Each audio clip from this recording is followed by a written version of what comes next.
Welcome back to a brand new video. What a day. Now we're on the 15th here at Mottram Hall. Not used this hole in a while. Toughie.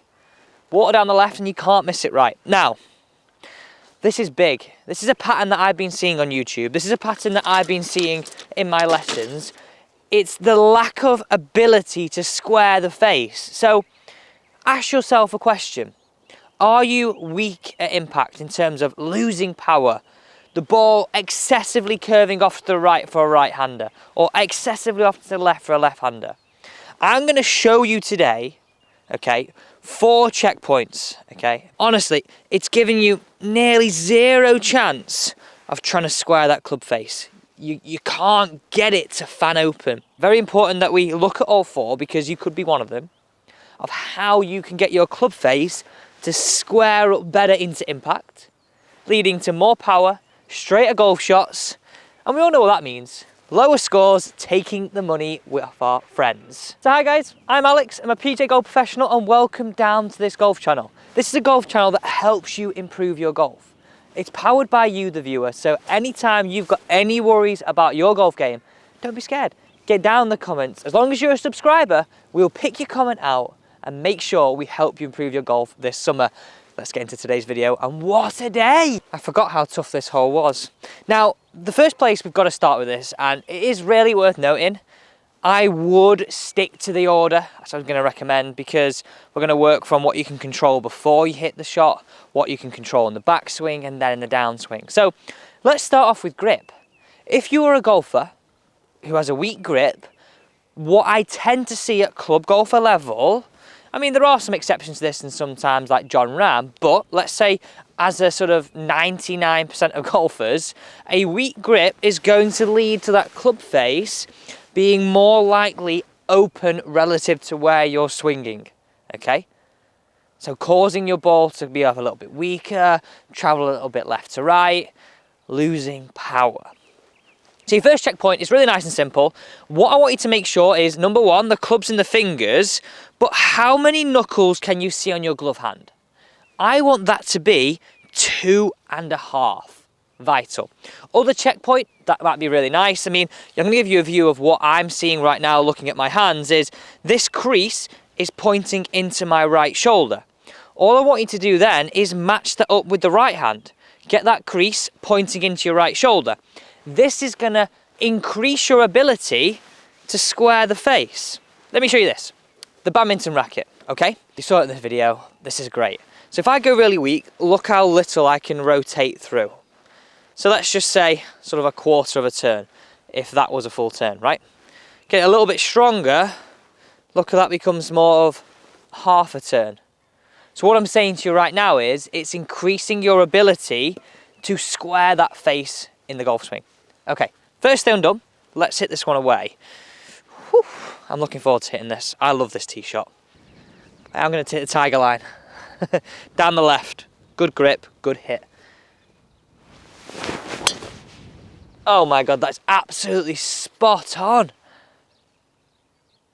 Whew, hugged the corner. Okay, coming up, number 2. You've now done everything that you can do at address to control squaring that face. The next point we've got to look at this is the takeaway. So the only place that we can go with this is the badminton racket. I can't tell you how many golfers that I teach, I get them to do this at home. Watching the golf on your Thursday, Friday and Saturday nights on the PGA Tour, get your badminton racket out. Even, listen to this, one of them's even put a golf grip. You know those ones like the training grip on. Perfect idea. Okay, the next pitfall is this. Are we a golfer who's opening and fanning that face through the backswing? Well, if we're opening and fanning that face through the backswing, we've got to do a hell of a lot of work to get it to square up into impact. So what I want you to check for here, and this is great, because the badminton racket, you can see the strings, what I want you to focus on, moving the golf club and this triangle between your hands and your shoulders as one unit up to this point. You can see this right here from face on and down the line of me doing the same move. There's no manipulation of that club face. So nice and simple. Checkpoint number 2, can we just get somewhere here? This is a lot better and require a lot less manipulation to the top. Leading me nicely onto point number 3, and we're going to keep the badminton racket out. Top of the backswing. So I think by now you can see where I'm going with this. We've got what we can control at address, what we control through the takeaway. Now at the top of the backswing. What I want you to focus on is achieving a nice flat lead wrist. If you're a golfer who is being a little bit cupped, so i.e. nice and simple, your knuckles getting closer to your golf watch, we tend to see a lot weaker face. And again, you've got to do a lot more in that downswing to correct it. So what I like golfers to feel and what I like golfers to achieve, and all jokes aside, do this at home in front of the mirror,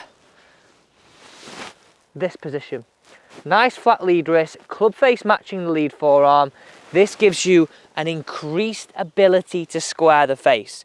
The less you've got to do on the way down, the more consistent you're going to be, right? I think that makes logical sense to most of us.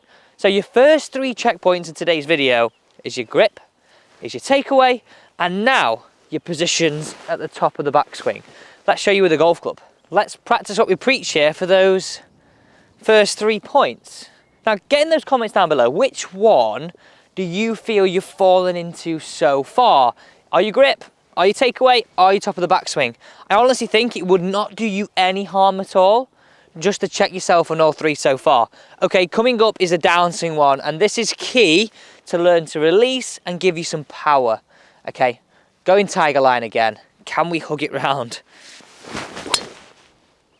Oh, we take that all day. It's not quite as tiger liney, but we are safe, we are on the fairway, and we have a decent shot into this next shot. And we have a decent opportunity to hit the green.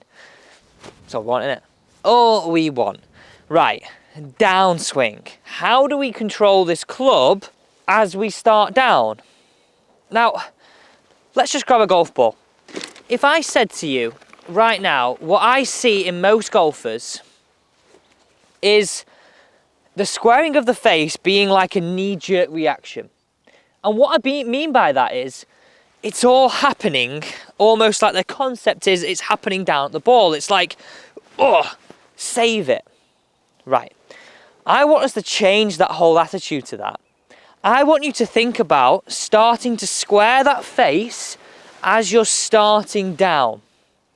If you follow the first 3 steps, i.e. having a nice neutral grip, which is going to be stronger to what you're used to feeling. If you have a good takeaway and a good position at the top, this should fall into the nice simple slot. So how I explain this, someone asked me the other day, were you playing badminton? I don't know, I think I'd be quite good at it actually. No, it's more tennis. No, it just gives you a good chance of seeing what the glove face is doing. So just grab it in your glove hand. Make logical sense. If I was to throw a ball up to you and you wanted to chop across it, you'd make that move, right? Where your string's pointing, significantly off to the right. If I threw the ball up again and wanted you to hit it as hard as you can, you'd make more of this move. Now, watch this really, really closely. You're starting to feel the strings work over as you come down. So as you start your downstroke, you're starting to square that face. I don't want it to be here, open, boof, square.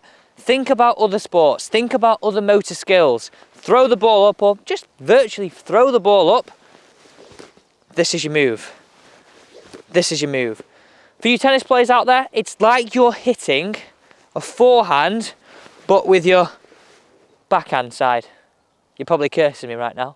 But this is great because as soon as you're starting down, we're getting that nice feeling of squaring that face. Here we go. Nice simple things, nice simple thoughts. These are just great checkpoints today that I can assure you can make you play a way better golf. Just want to say thank you so much for joining me today. I hope that helps you improve. In fact, I don't hope, I know that will. And if you've not got down in the comments about your golf game, don't be scared. We're here to help you. In fact, I am here to help you improve. Thanks so much for watching, and I'll see you tomorrow at the same time.